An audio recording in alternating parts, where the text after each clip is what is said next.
dawuh begini kepada saya. Tapi itu setelah ibu wafat. Nduk, ibumu ki trewong waliullah. Itu.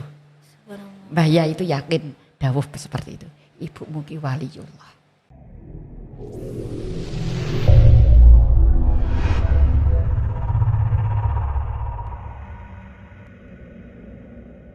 Assalamualaikum warahmatullahi wabarakatuh. Salam sejahtera bagi kita semua. Semoga kita selalu dalam lindungan Allah Subhanahu wa taala. Selamat siang. Selamat datang di podcast Blok Agung, podcastnya FTK Unlimited Knowledge. Alhamdulillah pada siang hari ini podcastnya Blok Agung, podcast FTK dengan tema meneladani kisah Nyai Maryam Syafaat yang alhamdulillah pada hari ini suatu kehormatan bagi kami sudah hadir di sini Ibu Nyai Hajah Handariatul Masrurah. Beliau adalah putri yang meneruskan perjalanan Ibu Nyai Maryam Syafaat sebagai pengasuh Pondok Putri Darussalam. Selamat siang Ibu. Selamat siang. Pripun kabare? Alhamdulillah fi shihah wa afiyah. Alhamdulillah. Matur suwun sangat Ibu bisa hadir di acara podcast Blok Agung, podcastnya FTK IAIDA Blok Agung. Ibu Rurah ini adalah pengasuh Pondok Pesantren Putri Utara Darussalam yang mana dulu itu pengasuh pertamanya adalah Ibu Nyai Maryam Syafaat. Kami ingin mendengar langsung dari Ibu Nyai Rurah bagaimana Ibu Nyai Maryam Syafaat itu mendampingi Mbah Yai atau Kiai Haji Muhtar Syafaat Abdul Ghafur dan bagaimana kiprahnya beliau di pesantren. Ibu. Terima kasih Mbak Nura atau Bu Nura. Alhamdulillah kesempatan ini saya ingin menyampaikan terkait dengan mungkin ada secara singkat dari perjalanan Ibu Nyai Maryam Syafaat. Ibu Nyai Maryam Syafaat ini adalah merupakan pendamping atau istri Mbah Yai Muhtar Syafaat, istri pertama beliau. Secara kisahnya memang Mbah Yai Syafaat menikahi Ibu Nyai Maryam ini dari selisih umurnya ini sudah sangat jauh sekali. Mbah Yai itu wakila 31 tahun umurnya, Bu Nyai Maryam masih 9 tahun. Jadi waktu itu kalau melihat untuk persisnya tahun berapa itu saya tidak paham. Tapi kalau lihat wafatnya beliau tahun 82 itu Bu Nyai Maryam masih umur 42 tahun. Jadi ketika itu sekitar Bu Nyai Maryam itu kelahiran tahun 40, tahun 49 beliaunya dinikahi oleh Mbah Yai Syafaat. Terus tahun umur 3 itu waktu itu umur 9 tahun, umur 13 tahun beliaunya melahirkan Mbah Yai Hisham. Itu Yai Hisham kelahiran tahun 53. Jadi putra pertama dari beliau.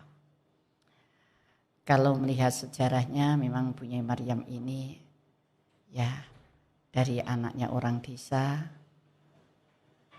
yang tidak pernah mengenyam sama sekali pendidikan, baik itu pendidikan formal ataupun non formal. Pernah sekolah di mana juga tidak pernah, mondok di mana juga belum pernah. Secara langsung memang pendidikan beliau, Bu Nyai Maryam ini adalah didikan langsung atau pengajaran langsung dari almarhum Mbah Yai Muhtar Syafaat. Jadi beliaunya Bu Nyai Maryam ini walau toh masih seorang anak-anak tapi beliaunya memang gigih sekali dalam masalah pendidikan untuk beliaunya sendiri. Sehingga ketika manten baru Bu Nyai Maryam masih ngajinya karena ya di meja seperti ini. Jadi saking masih kecilnya, jadi beliaunya masih dipangku sama Mbah Yai ketika eh, ketika diajari mengaji. Dan beliaunya Bunyai Maryam terus ikut belajar sampai waktu itu Bunyainya masih umur sekitar belasan, tapi sudah banyak santrinya. Jadi kalau katanya santri dulu itu Bunyai Maryam itu usianya Bunyai dengan usianya santri itu masih tuaan usianya santrinya gitu. Tapi beliaunya saya mendengarkan dari cerita alumni-alumni yang dulu yang mondoknya ketika beliaunya masih kecil itu. Jadi Bunyai itu masih mengikuti sekolah diniyah. Sekolah karena dulu itu memang saya hanya sekolah diniyah, tidak ditambahkan diniyah, pokoknya sekolah. Beliaunya masih ikut sekolah.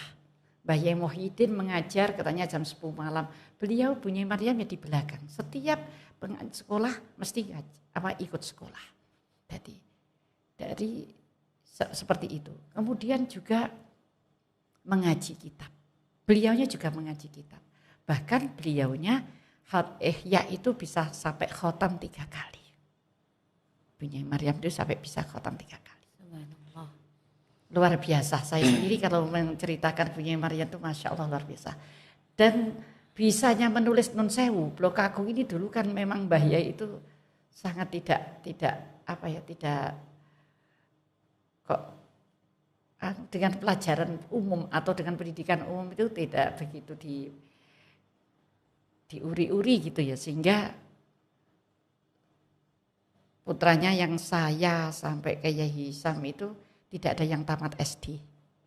Yang tamat SD hanya Yai Hasim. Yang sekolah di formal sampai tamat SD. Saya itu hanya sampai kelas 5. Jadi tidak apa-apa gitu itu. Nah, dari pelajarannya otomatis di sini memang tidak ada pelajaran umum sama sekali. Pokoknya Mbah Yai itu ngaji. Nah, ketika itu Bunyai kan belum bisa menulis tulisan Latin atau tulisan Latin ya. Latin.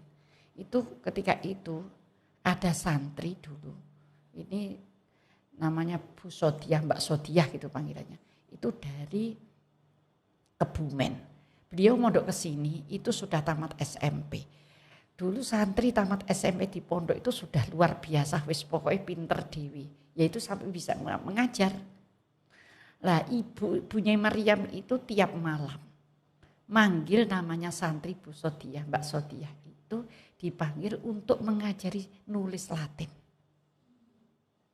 Bunyai sampai segitunya belajarnya itu luar biasa.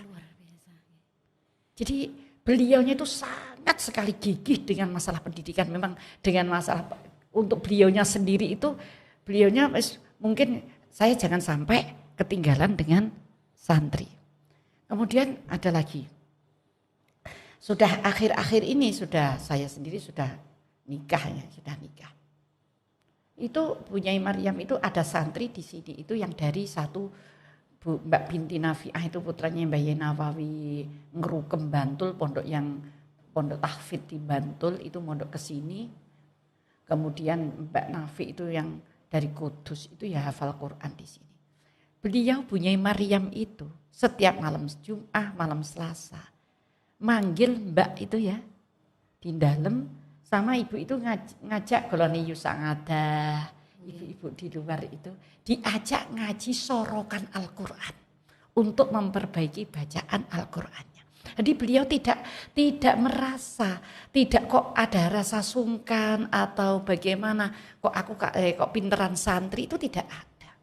Dan bahkan Mbah Yai sudah sering mendawuhkan orang itu jangan sampai kita itu tidak mau belajar karena yang mengajari anak yang di bawah kita. Atau bahkan kalau Bunyai Maryam, walau itu statusnya santri, kalau saya tidak bisa, beliaunya masih mau belajar kepada santri-santrinya itu. Itu yang Al-Quran. Kitabnya dulu ngajinya lewat Mbah Yai, lewat ngaji ya itu ya sekolahnya itu seperti Amil apa itu juga ya mungkin ya sampai Imriti itu di Mbah Yai Muhyi, itu juga tidak belajar sendiri tapi ikut di belakang, ikut nimbrung dengan santri-santri yang lain. Terus pernah Bu Nyai itu ikut kursus retorika dakwah. Jadi di Pondok Putri mengadakan kursus retorika dakwah. Ternyata beliau ikut. Jadi kegiatan apa yang sekiranya beliau belum bisa itu mesti ikut. Saya itu yang retorika dakwah itu beliau setelah wafat saya ketemu buku-bukunya itu yang beliau tulis ketika mengikuti kursus retorika dakwah itu. Jadi itu kalau untuk masalah beliaunya kuatnya belajar ketika nikah dengan usia yang muda sekali, tapi beliaunya tidak mengurangi semangat beliau untuk tetap belajar walau sudah dipanggil seorang Bu Nyai. Itu dari segi pendidikan itu aja. Belum lagi kalau yang pendamping seorang Pak Yai. Bu Nyai itu putranya tidak tanggung-tanggung. Saya ngitung Bu Nyai itu usia 42 tahun. Beliau punya putra umur 13 tahun. Bahkan setiap 2, bahkan mungkin 1,5 tahun beliaunya sudah melahirkan lagi sampai yang terakhir Gus Munib itu. Itu saya hitung hanya dalam jangka waktu 23 tahun beliau punya putra 14. Saya itu kadang-kadang Masya Allah kagum sama beliau. Beliau seorang ibu yang ngurusi anaknya segitu banyak, ngurusi santri, bahkan juga termasuk urusan ekonomi, urusan bangunan Pondok Putri, karena dulu itu di pondok itu belum ada panitia pembangunan, belum ada orang yang mencarikan dana, jadi iurannya santri itu dikumpulkan sama Bu Nyai untuk pembangunan. Masya Allah, itu semua yang yang Pondok Putri yang handle langsung Bu Nyai. Kadang-kadang uangnya pondok dibelikan kopi, dititipkan, nanti dibelikan kopi di Bali, nanti kalau sudah harga mahal dijual. Iuran dahriah itu. Jadi beliaunya itu sangat sekali masalah itu. Nanti bangun bangun mana madrasah putri itu ya, yang saya ingat. Madrasah C. Ya, itu pertama masih pondasi itu berapa tahun sampai ditanami bayam, ditanami kacang, baru terus dibangun sedikit punya uang bangun sedikit demi sedikit. Itu ya dari pemikirannya ibu sendiri. Jadi ibu itu otomatis Masya Allah luar biasa urusannya. Bahkan beliaunya matur pada bapak pun Pak Yai jenengan mboten usah ngurusi wingking, pokoknya jenengan urusane ngaji kalian ngopeni tamu.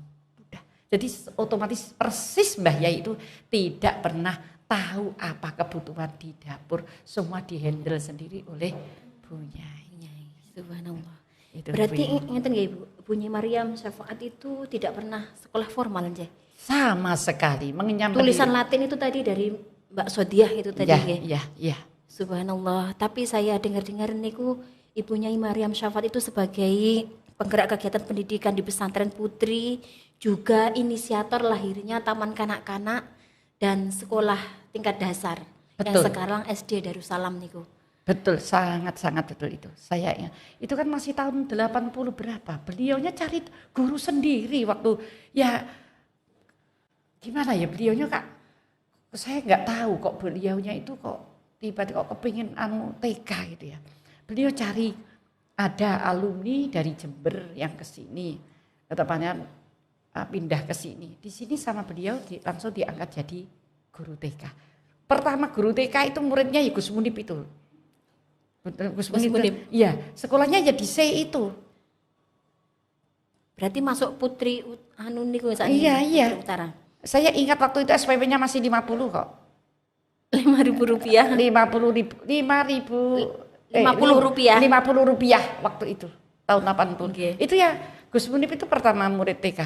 Itu memang ibu yang luar biasa. Tapi waktu itu ibu sudah akhir ketika Munib sudah mau keluar itu kayaknya ibu sudah mulai gerah-gerah itu. Terus setelah TK 1 tahun terus dilanjutkan SD. Tapi biasanya ibu itu kalau seperti itu yang yang mendampingi pendidikan itu Yai Hasim waktu itu dulu. Yai Hasim waktu itu kan umur 17 tahun sudah menjadi kepala sekolah.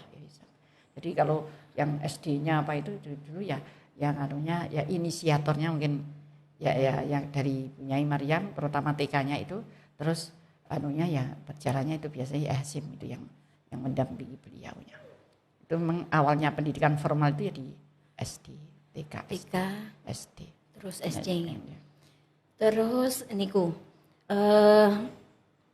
subhanallah, senang sekali mendengar kisah beliau yang begitu gigihnya tanpa diawali dengan punya dasar pendidikan formal sehingga bisa mendirikan mulai dari taman kanak-kanak, SD, dan sekarang sudah diteruskan putra-putrinya sudah ada institutnya, yaitu Institut Agama Islam Darussalam Blok Agung.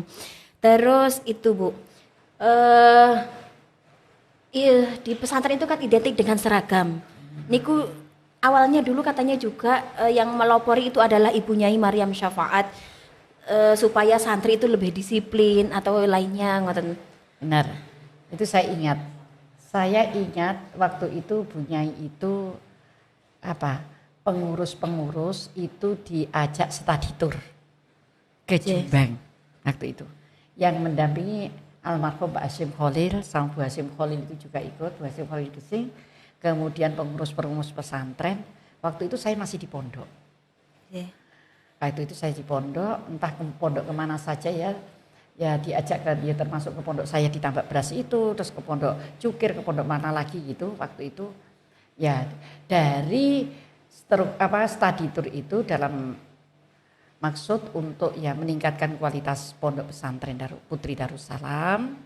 Kemudian yang setelah kepulangan dari study tour itu memang beliaunya menggerakkan untuk seragam pondok atau seragam seragam sekolah. Waktu itu kan ya belum formal sekolahnya, tapi sudah harus seragam. Dan beliau saya ingat itu, beliaunya itu pas sorokan pagi kontrol di sekolahan anak-anak yang tidak mau pakai seragam. Seragam itu pertama yang jahit mbak-mbak sendiri, mbak-mbak dari seksi keterampilan waktu itu ya, jahitnya ya mungkin tidak bagus-bagus, pokoknya dijahit sendiri sama mbak-mbak waktu itu. Itu yang memperotoli saya loh, ya juga tahu kalau ibu belanja ke Gajah, ke Genteng itu tahu. Idenya beliau secemerlang niku nggih, ya Allah. Luar biasa sebetulnya. Itu belum lagi kalau waktu itu tahun ya beliaunya ya setelah selesai bangun bangun madrasah itu beliaunya kepengen sekali punya kantor putri. Nah akhirnya kantor pondok putri itu dulu menghadap ke selatan, yang timur itu kantor, yang barat itu koperasi. Beliaunya memang gigih di koperasi juga. Koperasi pondok itu gigih sekali dengan masalah ekonomi karena beliaunya termasuk tulang punggung di keluarga, tulang punggungnya di pesantren, karena ya maklumlah dulu di Darussalam ini Masya Allah kalau membicarakan masalah keuangan memang masih sangat sulit sekali, dan beliaunya gigih sekali dengan pengembangan ekonomi atau pengembangan koperasi, termasuk anak-anak harus beli seragam di koperasi. Yang jahit juga mbak-mbak sendiri, itu biar mbak-mbak yang sangunya sedikit itu bisa untuk tambahan sangu gitu, ada ongkos jahit itu. Terus dan laki-laki dulu itu yang kepingin sekali punya kantor. Kapan aku duwe kantor? Karena kantornya Pondok Putri itu dulu hanya di selatannya Musola An-Nur ada kamar kecil gitu. Ya, ini bagi 3 ya. Ya itu jadi punya itu kepengen sekali punya kantor. Jadi kalau dulu saya ingat kalau mbak-mbak habis malam Selasa itu setor uang ke dalam ya. Uangnya itu keuangan itu di Bank Bunyai. Jadi nanti mbak-mbak bawa buku yang catatan dari kantor. Kemudian nanti ibunya itu mengeluarkan buku lagi. Banyak jadi buku-buku keuangan itu juga sama, yang punya kantor sama yang punya Bunyai itu sama. Jadi nanti setelah dicatat di kantor, mbak-mbak setor ke Bunyai, di bukunya Bunyai juga dicatat sesuai dengan catatan yang ada di kantor. Masih ada mungkin buku-bukunya waktu itu dengan tulisan tangan, tapi tulisannya mbak-mbak dulu kan bagus-bagus. Gitu. Nah, itu Bu Nyai membacanya ya dibaca tapi Bu Nyai nggak menulis sendiri. Itu catatan-catatan buku-buku termasuk buku keuangan dahliyah, buku keuangan pembangunan ada di situ yang di dalam itu. Gitu. Terus termasuk juga banyak itu mungkin nanti bisa saya itu mencetak buku doa yang mana doa itu Bu Nyai dikasih Mbah Yai doa-doa sama Bu Nyai ditulis di buku. Bu Nyai kan sering nulis seperti Bapak gitu tuh nulis. Jadi doa-doa itu sama Bu Nyai ditulis. Setelah Bu Nyai sedo itu ya sudah mulai ada cetak. Akhirnya saya cetak. Bapak itu ya juga kaget loh. Iki mosok ibu mungkin ngumpulne doa seperti ini. Iki sing tak wehi iki digawe seperti itu. Gitu. Keadministrasiannya sudah terlihat mulai ya. Tapi cuma dengan ya sewaktu itu. Jadi beliaunya tidak mau pakai uang pondok, tidak mau. Jadi keuangan pondok pun juga harus tertib gitu maksudnya seperti itu. Memang luar biasa. Saya sendiri kalau mikir tuh Masya Allah. Yes, adanya semuanya bangunan, semuanya ada yang di Pondok Putri itu beliau sendiri yang mengawal segalanya ya, baik itu di masalah apapun. Dan beliaunya menerima kalau ada saran, menerima kalau ada usulan, masukan yang terkait dengan kemajuan pondok pesantren. Itu sangat sekali mendukung beliaunya. Jadi nyaman sekali kalau diajak membicarakan terkait masalah kemajuan pesantren. Nah, itu beliaunya. Oke. Subhanallah, semoga kita semua masyarakat dimanapun Anda berada bisa meneladani kisah Ibu Nyai Maryam Syafaat ini. Beliau ini memang benar-benar Bu Nyai yang mempunyai jiwa pemimpin yang visioner. Selebih itu Bu Nyai Rurah, kami juga ingin mendengarkan bagaimana perjuangan beliau dalam mendidik putra-putrinya sehingga menjadi pribadi yang solihah, alim, alamah, pemimpin pesantren yang berkontribusi besar pada masyarakat. Ada yang sebagai pemimpin organisasi publik di PCNU, di PKB, RMI, Muslimah, JHQ, ada yang menjadi politisi. Kami ingin tahu bagaimana cara beliau mengasuh, mentirakati, meriadoi putra-putrinya beliau. Ya, kalau secara saya tidak tahu persis apa yang beliau amalkan. Cuma Bapak itu pernah dawuh begini kepada saya. Tapi itu setelah Ibu wafat. Nduk, ibumu ki trewong waliullah. Itu. Mbah Yai itu yakin dawuh seperti itu. Ibumu ki waliullah.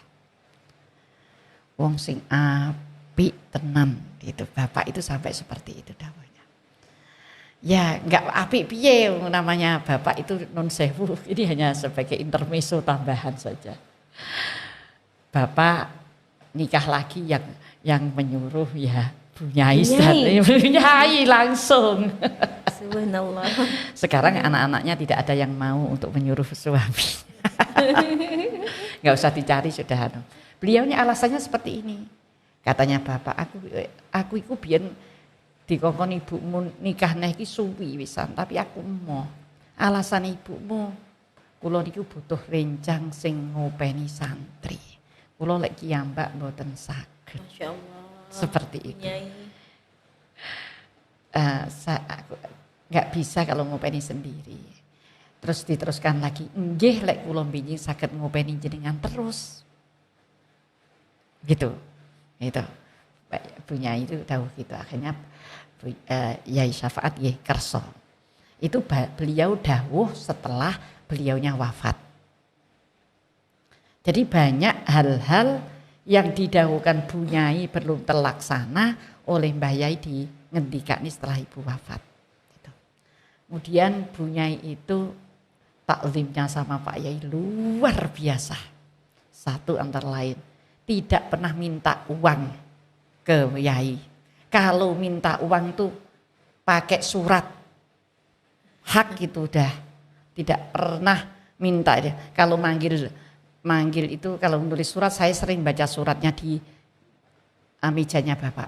Assalamualaikum Bapak Hisham gitu. Nopo jenengan kagungan arto menawi kagungan kula betah, wassalam Umi Hisham. Itu doa anunya. Gak seperti saya itu minta ngerogoi sendiri di Hisa. Kata bini seperti itu. Sama sekali tidak pernah minta. Ya itu kalau itu pun kalau dalam keadaan kepepet. Kalau dalam keadaan kepepet. Terus Bunyai Maryam itu Bapak pernah dawuh. Ibumu iki nek aku ape lunga nawani aku nduk. Pak Yai jenengan mboten ngersakne kula. Batiniah lho ya ini ya. Pak Yai jenengan enggak mboten ngersakne kula. Nah, ya kalau ngersakne dikersakne, kalau tidak ya enggak. Dan Ibu Bunyai Maryam itu yang dawuh Mbah Yai. Tidak pernah menanggung junub sama sekali. Tidak pernah menanggung junub. Ya, terus Bapak juga pernah cerita. Ini ceritanya dari Bapak. Ibumu ini lek aku butuh. Nah, ini biar saya sampaikan. Ibumu ini lek aku butuh, tak delok ning kamar jik. Salah, tak enteni nganti suwi tak delok neh. Tak delok neh sik salat. Terus tak takoni nyapa to kok salat ae. Ngene jadi Bapak. Lah pripun wong yogane kathah. Ini mungkin salah satu daripada tirakat. Lah pripun yogane kathah, mangke sinten sing ndongakne. Santri kathah yoga kathah. Lek kula kados lek kula enak-enakan pripun. Ya itu cerita dari Mbah Yai seperti itu. Jadi saya tidak tahu coro tirakatnya Bunyai seperti apa atau apa kan. Ya saya belum begitu memahami betul gitu ya seperti itu. Ya, cuma Mbah Yai dawuh seperti nang kita anak kula kan tak delok mesti sik salat. Angger tak delok sik salat. Wis tak anteni, kayak wis tak anteni gitu. Nah, terus lagi Mbah Yai bilang dawuh gini. Ibumu iki lek kumpul aku mesti ayu, Nduk. Dadi siap. Dadi ya macak gitu. Gitu. Padahal ini gak sempat. Ibu-ibu itu juga berlaku untuk kita ya. Kita juga harus selalu seperti itu. Tampil beda di depan suami. Jadi Mbah Yai seperti itu. Karena itu Mbah Yai yang cerita dengan saya. Jadi ibumu ngono iku. Jadi mungkin berawal dari itu. Mungkin itulah sebagai riyadhahnya seorang ibu kepada anak. Kan riyadhah itu banyak ya. Jadi di samping Bunyai itu memang luar biasa, saya sendiri mengagumi sekali dengan seumur segitu sudah bisa memikirkan bagaimana pondok, bagaimana mencari uang. Sampai Bunyai itu dulu kalau namanya punya dagangan apa kalau dulu orang itu centingan ya, pakai centing. Ibu itu kulaan centing, nanti itu di mbak-mbak kalau pulang itu ada yang suruh membawa, kadang-kadang mbak-mbak yang disuruh pulang untuk menitipkan barang itu ke siapa dititip-titipkan ibu kulaan dari Tulungagung. Ada yang itu seperti itu ya, memang ya cari maisha sendiri. Jadi ya gali lubang tutup lubang. Saya itu sering dulu tahu ibu itu enggak punya uang, pinjam uangnya mbak-mbak, nimbali mbak-mbak itu sering sekali. Sering tahu. Karena ya memang Bapak seperti itu. Dan ini luar biasanya Bunyai seperti sabar sekali dan tidak pernah keluar, santri putra pun tidak pernah tahu. Dan rukunnya luar biasa dengan Bunyai Musyarofah. Rukun. Putranya ditinggal pergi ya dititipkan ke Bunyai Musyarofah. Itu biasa. Jadi makanya anak-anaknya sampai sekarang juga rukun-rukun gak ada apa-apa. Jadi saya, kalau cuma saya itu dulu memang kalau masalah ngaji itu kalau ba'da subuh itu yang ngajari ngaji itu bapak sendiri kalau dulu itu saya itu. Jadi ba'da subuh itu Mbah Yai ngajari banyak ya di meja gitu ya. Mbah Yai di sana, tadi anaknya mubeng di situ itu Mbah Yai. Saya kalau ibu ya sekedarnya gitu, tapi yang ngaji sorokan Al-Quran itu Mbah Yai. Cuma ibu itu tahu gini, yo belajar ngaji belajar ngesai mboten saged. Ya iso mesti engko iso golek suwi iso. Aku piyen ya ora iso, suwi ya iso gitu. Jadi belajar sing tenanan gitu. Terus beliaunya gini, ketika saya manten baru, itu beliaunya gini, kudu ngaji ning bojone. Itu sampai didengarkan saya ngajinya itu diintip dari pintu. Ngaji tenan apa enggak, kan abahnya anak-anak ngajinya full di Pondok Putra waktu Ramadan itu. Saya nikah Syakban, terus setelah nikahan abahnya sudah mulai ngaji ya, ngaji full, ngaji Ramadan seperti itu. Jadi kalau pulang istirahat itu ngajeknya saya, karena kalau tidak ngaji itu nanti didukani sama ibu, didukani. Jadi beliaunya itu sangat, masya Allah lah. Saya itu kalau bercerita dengan bagaimana ya seumur segitu tapi kok sudah bisanya seperti itu. Saya kalau masalah kiris lagi itu bagaimana kalau ibu itu masak, nyambi sorokan, nyambi putrane, nyambi masak. Kadang dandang sudah dinaikkan, sudah umum, berasnya belum punya. Itu kan ya untuk guru-guru, untuk orang kerja itu kan mulai dari dulu ya. Tidak pernah lepas atau tidak pernah berhenti toh pembangunan di Darussalam ya, di dapurnya seperti itu ya. Itu dulu waktu ada ibu ya yang ngurusi ibu sendiri. Seperti saya pun juga tidak ngerti sana. Jadi multifungsi lah semuanya dari multi talenta. Ya kalau sekarang itu seperti itulah bahasanya. Wih, masya Allah. Jadi urusan bangunan, urusan anak, urusan ini. Jadi masya Allah lah. Benar multi talenta. Terus niku ibu, yang harus puasa di netonnya anak niku napa untuk ibu Nyai Maryam? Enggak, itu saya dari Mbah Yai itu kan. Oh. Saya dari Mbah Yai, pernah Mbah Yai dawuh lek we netone anake. Nggih. Cuma tadi itu ada yang di-share saya kemarin kalau menyampaikan di pondok anak-anak tapi di-share di MTS itu. Input hasanah. Iya, itu kok ada yang keliru. Saya betulkan. Jadi kalau biar anaknya itu dari anak yang solihah, itu kalau waktu netone itu suruh puasa.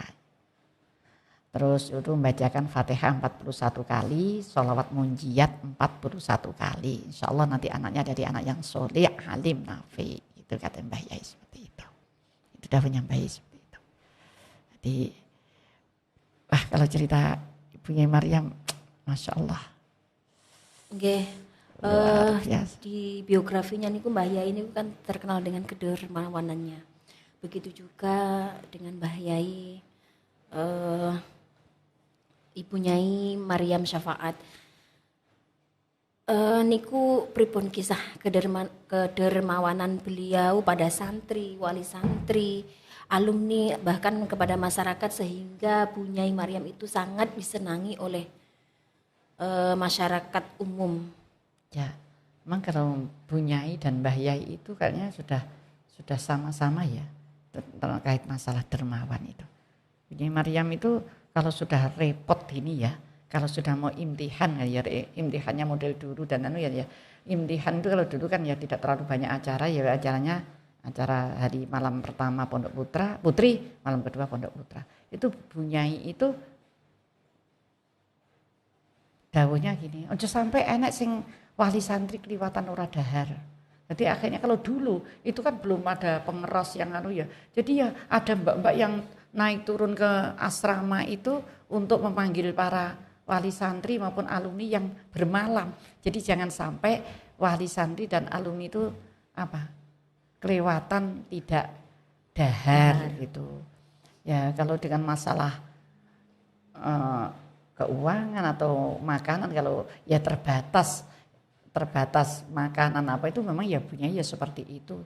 Ya dari dulu kalau masalah makan itu di Darussalam memang tidak ada bahasa apa ya, medit-meditan atau tamu rati kei dahar itu gak ada. Semua tamu yang masuk ke dalam siapapun dengan apapun pasti diaturi dahar. Itu sudah menjadi prinsip dari Mbah Yai dulu. Bunyai juga seperti itu. Nah, cuma kadang-kadang kalau Mbah Yai itu kan sodakonya luar biasa. Kalau Bunyai sih kadang mikir, Bunyai itu kadang-kadang pernah dawuh gini, Pak Yai duitnya dintek-entek nih, gak dikei. Saya kan betul nggak pernah ngasih dari gini, gitu. Tapi ibu itu ya sebetulnya sudah legowo, Pak Yai duitnya dintek nih, Pak Yai duitnya dintek nih terus. Aku jadi ya butuh gitu. Tapi ya gak apa-apa beliaunya seperti itu. Lah Bunyai itu non sewu. Nah ini raketnya dengan masyarakat sampai yang membentuk manakib di sekitar itu kan Bunyai itu. Kelompok-kelompok manakib itu Bunyai. Kalau saya yang sudah di luar-luar itu. Jadi ketika saya dulu tahun ini masih kecil itu ya. Itu saya sudah mulai ikut di Fatayat, sudah ikut di Muslimat. Itu ibu itu luar biasa senangnya. Ibu itu ternyata seandainya orang sekarang senang di organisasi, senang keluar, seandainya ada kesempatan. Nyatanya dulu saya ketika awal-awal mengikuti di Fatayat, saya ketua Fatayat Ranting. Saya akhirnya membentuk Fatayat, anak-anak di sini saya kumpulkan. Itu ibu saya suruh rawuh untuk ngisi Fatayatnya itu mau ibunya itu. Hadir pada ya pokoknya ibu itu mulai tahun 81, 82 itu sudah mulai kesehatannya sudah mulai menurun. Itu masih beliaunya luar biasa senangnya di saya ikut di Muslimat, saya ikut di Fatayat itu senang beliaunya itu. Jadi memang hubungan dengan masyarakat sekitar ya baik dan dermawannya juga memang luar biasa. Jadi ya dermawan ketika waktu itu kan ya tidak seperti saat-saat sekarang ini sudah keadaan sudah normal seperti ini. Ya, ini cerita sedikit ya. Ya itu insya Allah kedermawannya beliau pada masyarakat maupun kepada santri.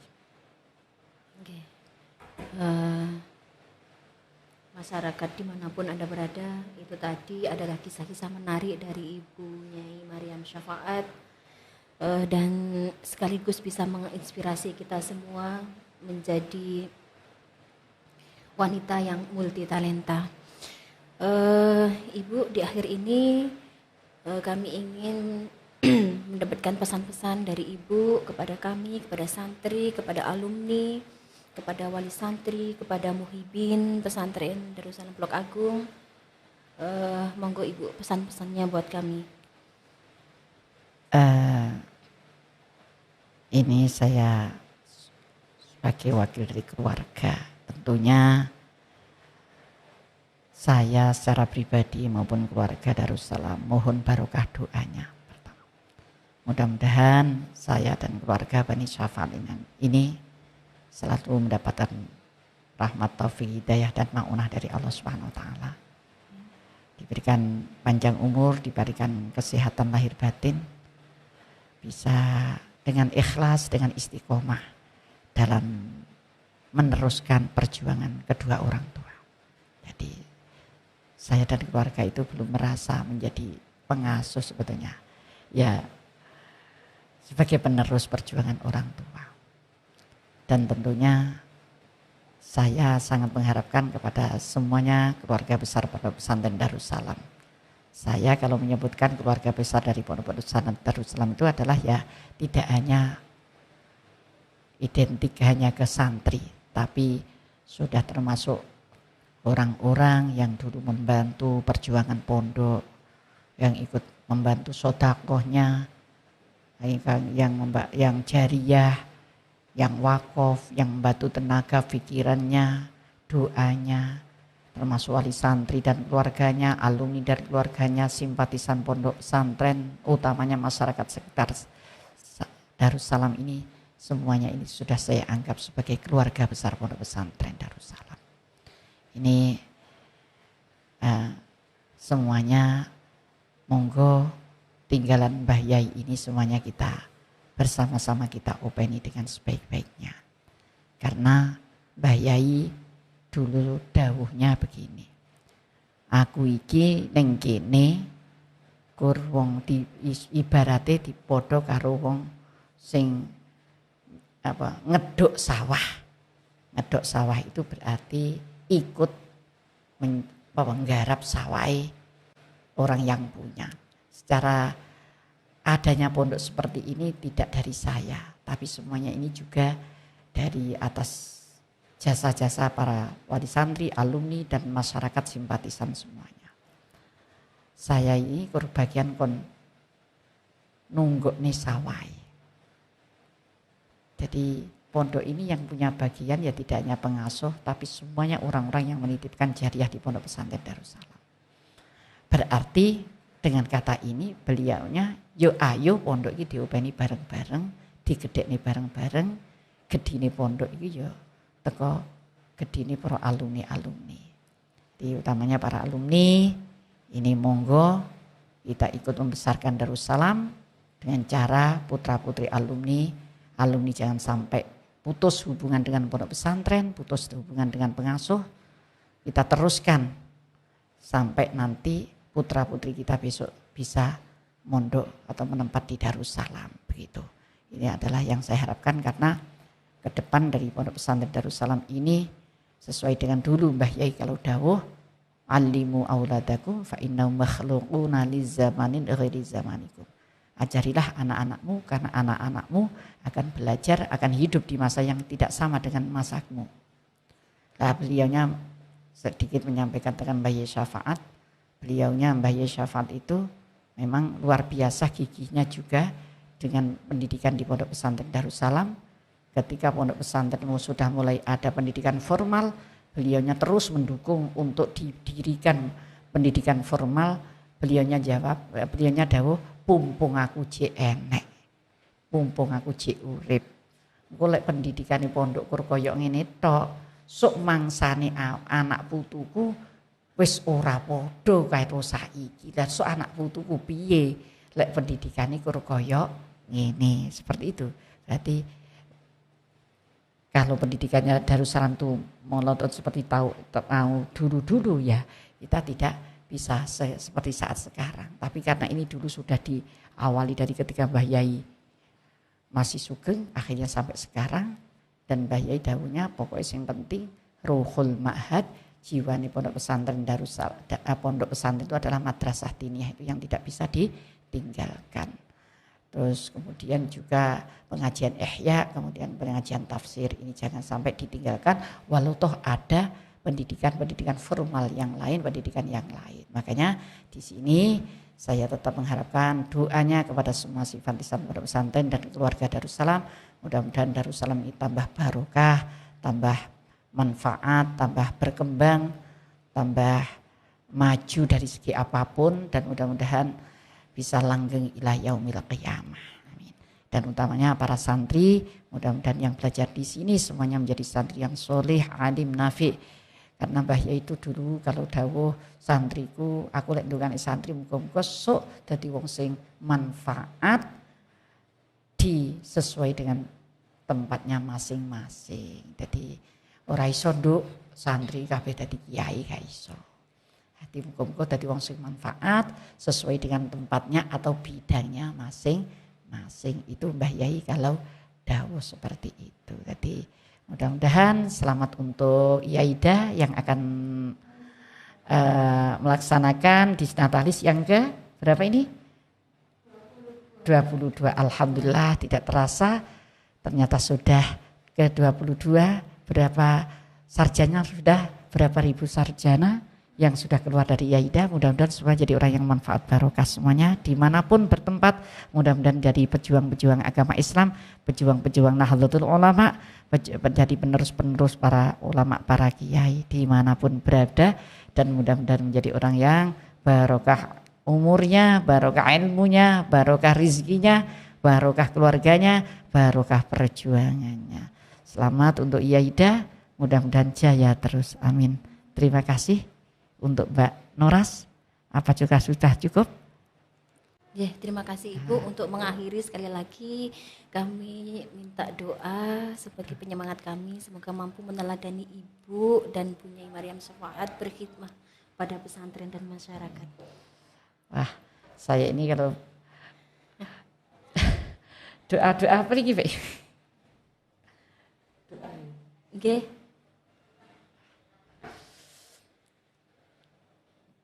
Liridha ilahi ta'ala wa li syafaati Rasulillah sallallahu alaihi wasallam wa ala man salafus salih wa ala kulli niyatin salihah wa ila hamdatina bil Mustafa sayyidina Muhammadin sallallahu alaihi wasallam wa li sahbihi azwaji auladi wa dzurriyyati ahli baitihi wa hasan ila ruhi al marhum fil mayyam mukhtar syafa'an bil ghufur zawjatihi wa usuli wa furu'ihi wa talamidin widati al Fatihah. A'udzu billahi minasyaitonir rajim. Bismillahirrahmanirrahim. Alhamdulillahi rabbil alamin arrahmanir rahim maliki yaumiddin iyyaka na'budu wa iyyaka nasta'in ihdinas siratal mustaqim siratal ladzina an'amta 'alaihim ghairil maghdubi 'alaihim waladdallin amin. Allahumma shalli ala sayyidina Ahmad syafi'ina maulana Muhammad sayyidil awwalin wal akhirin wa sallim radhiyallahu barakatuhu ala sayyidina Rasulullah sallallahu alaihi wasallam ajma'in alhamdulillahi rabbil alamin. Allahumma shalli ala sayyidina Muhammad salatan tunjina biha min jamil ahwali wal afat anta qadina biha jami'al hajat wa tudahhiruna biha min jami'is sayyi'at wa tarfa'una biha 'indaka 'ala darajat wa tuballighuna biha aqsal ghayat min jami'il khairat fil hayati wa ba'dal mamat. Allahumma barik lana fi umurina wa barik lana fi ulumina wa barik lana fi arzaqina barik lana fi dhurriyyatina wa ahlina barik lana fi talamidina wa ahdina wa barik lana fi hayatina barik lana ba'da mautina barik lana kulla syai'in a'taytana.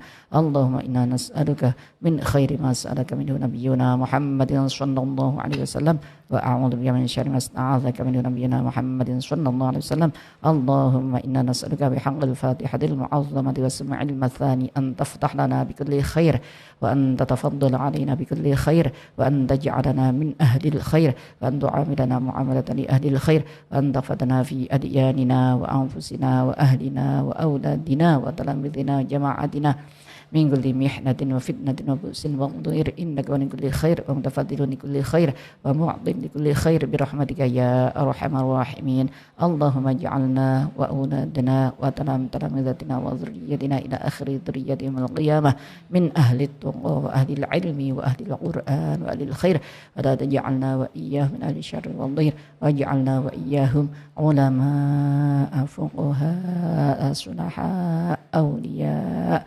kurama su'ada aghliya fid dunya wal akhirah min syai'in qadir. Rabbi habli minas solihin rabbi habli minas solihin rabbi habli minas solihin Rabbana atina fid dunya hasanah wa fil akhirati hasanah wa qina adzaban nar. Wa sallallahu ala sayyidina Muhammad wa alihi washabbihi wasallam walhamdulillahi rabbil alamin. Terima kasih. Terima kasih Ibu. Sekali lagi kami haturkan jazakumullah khairan katsiran sudah rawuh di podcast Blok Agung pada hari ini. Demikianlah podcast Blok Agung, podcastnya Fakultas Tarbiyah dan Keguruan Institut Agama Islam Darussalam Blok Agung, FTK Unlimited Knowledge. Terima kasih. Pada hari ini telah hadir Ibu Nyai Hajah Handariyatul Masyururah.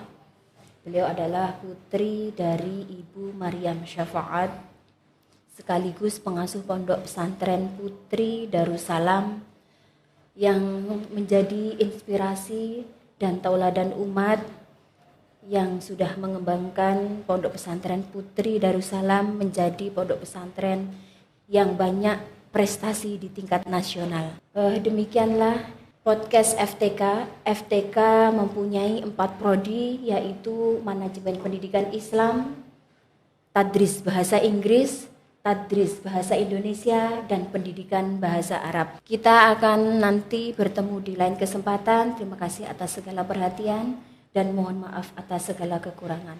Wa akhiran ihdinas siratal mustaqim billahi taufik wal minul hidayah ila sawai thoriq. Wassalamualaikum warahmatullahi wabarakatuh. Waalaikumsalam.